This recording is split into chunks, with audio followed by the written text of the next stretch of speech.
What is up, everyone?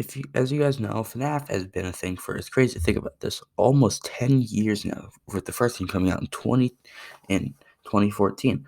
Kind of crazy to think about, honestly. That game's my childhood. So today we're gonna be ranking all the Fnaf games now that Security Breach has been out for a fair year and a half.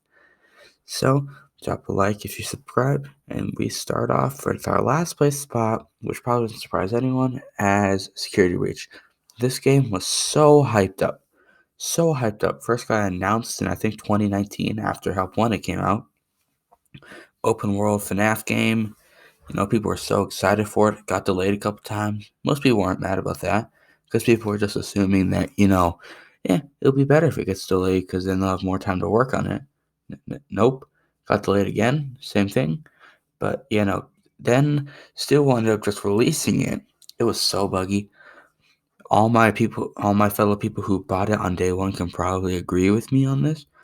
But I bought it day one before school. Bought it in the morning, let it start installing, went to school, so that I could play when I got home. I played it. I watched Dan TDM play it, and I was so disappointed. I honestly wanted a refund, but I couldn't. So, fun. All right. Now, even with time, this game's still not very good. I feel like if they would fix it up, it'd be better. But our 8th place spot goes to, probably not surprising either, Pizzeria Simulator. This game, I don't think we have room to complain about it very much. It was free for PC on the Steam store, but it still costs you the normal $8 if you bought it on console, which I think is stupid. But yeah, I gotta give Scott credit for this. This is when, he went out, tried something different, but it just didn't work. If you haven't played the game, you just start off with a little cutscene that would make it look like your game crashed. You'd be surprised how many people actually closed out of that. And then, yeah, you go make your own pizzeria. You would have to make sure animatronics didn't get you as you're closing it down. And yeah, it was weird. Not in a bad way weird. Well, partially in a bad way weird. But yeah, it was interesting. Which I think it's definitely better than Security Breach, though, easily. All right. Our 7th place spot goes to, I'm probably going to get absolutely murdered for this, FNAF 3. Yeah, I know a lot of people who absolutely love this game. I am not one of them, all right? FNAF 3 just felt way too easy and way too boring. The first time I played it was at my old daycare in like 2015 when it had just come out. I beat the game one attempt with barely even knowing how to do it. And I beat it first try on my first time playing it on VR as well. This game, way too easy, not to mention there was only one animatronic that could kill you.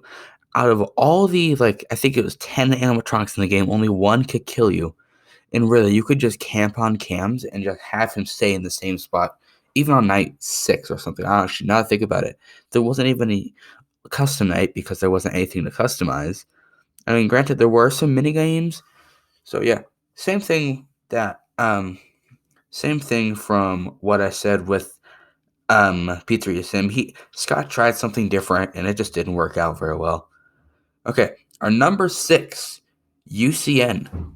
Okay, I get a lot of people love this game, but I feel like it just does not compare to the other 5 games. So, UCN, if you don't know, pretty much there's a list of almost every animatronic in the entire franchise, and you could just make your own custom night with them. You would have presets if you wanted to, if you didn't want to make your own. And yeah, this game was pretty big. It was pretty popular, but I just didn't think it was. Just was not my favorite. Pretty much, yeah. And this game was really popular. Yeah. So yeah, with all the 50-50 challenge, the 2050 challenges, those were interesting. But yeah, this game just was not the greatest, honestly. I feel like the jump scares were super boring. I mean, it was usually just PNG of the animatronic just shaking, not to mention they didn't even have every animatronic. So, yeah. Okay. Top 5 here.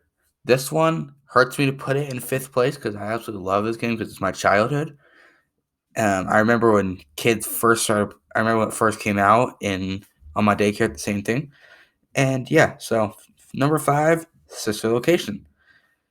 I know it hurts me to put this here, but the other 4 FNAF games that we have not listed, I think, are just so much better. So Sister Location was like the first one where you're not just sitting in your office or sitting in your room or something like that. It was really cool at the time, but yeah, it doesn't age very well, and I feel like this game could have been a lot better. Custom Night was really good in this game, though. Really fun. You could probably play it for hours without getting bored. So, yeah, but I feel like there were some parts of this game that were just, more annoying than scary or hard. Many arenas. But, yeah. Okay. At our number 4 place, FNAF 4. This game was really good. Honestly, I still remember playing in my daycare as well. I played almost all of these up until like 2016 in my daycare, just so you know. But yeah, I feel like I'm not gonna try and be a loser here. This game was just a little bit too much, like scary wise, because FNAF is supposed to be kind of like a kid friendly horror game, but like FNAF 4, like dang, he really wanted to give kids nightmares. Like holy crap. And yeah, he did that pretty well, by the way. Yeah, if you haven't played FNAF 4, it's pretty much the same thing, except you're in your room. And yeah, it's absolutely terrifying.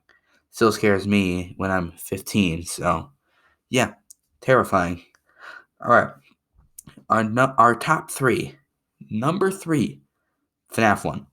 I feel like I'm even being generous here. This game is one of those games where first game, you look back on it, it's not as fun as you think it is. But it started the whole series, so it's still pretty good. And not to mention, I still play it at least once or twice a week, which just says something. But yeah, FNAF 1 started the whole series. Really good game. Most iconic characters in video game history at this point. And yeah, there wasn't really much to say this. I mean, I still remember seeing Golden Freddy for the first time. Like you can't get that out of your mind. That was creepy when you first saw him. Our number 2 spot. All right. So this is also my most played FNAF game and my number 2, but it is not my favorite. Just a heads up there. Help Wanted.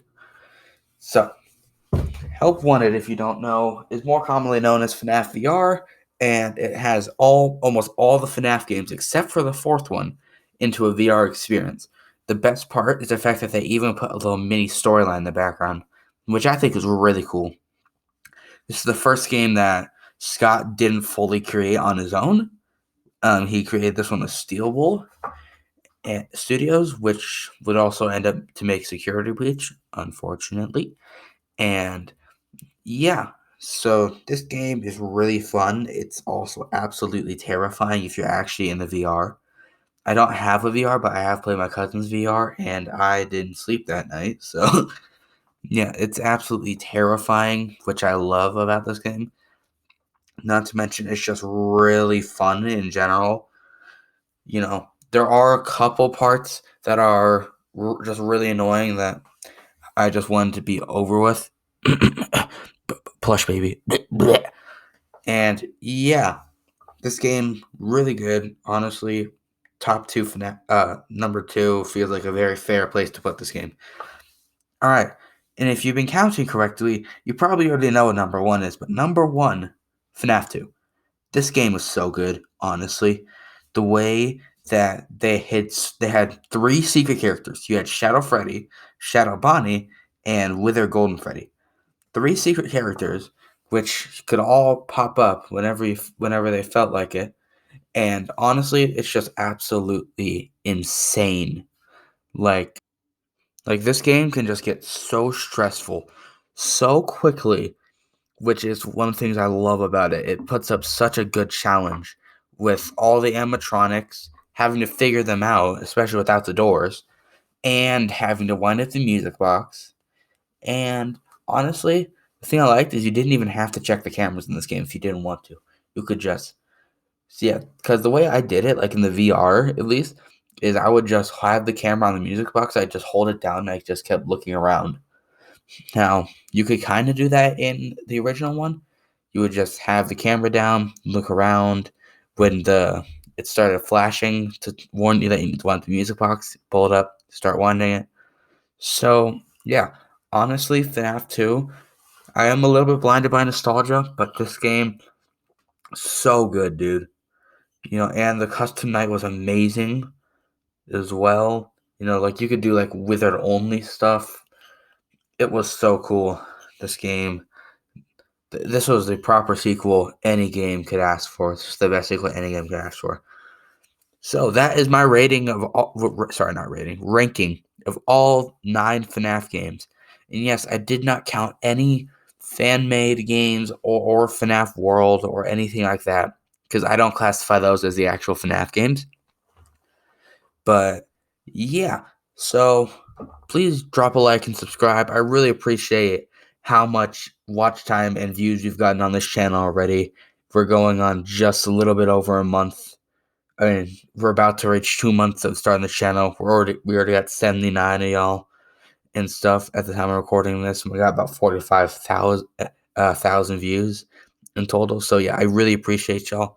So yeah, please leave a like, subscribe, and I'll see you guys in the next video. Goodbye.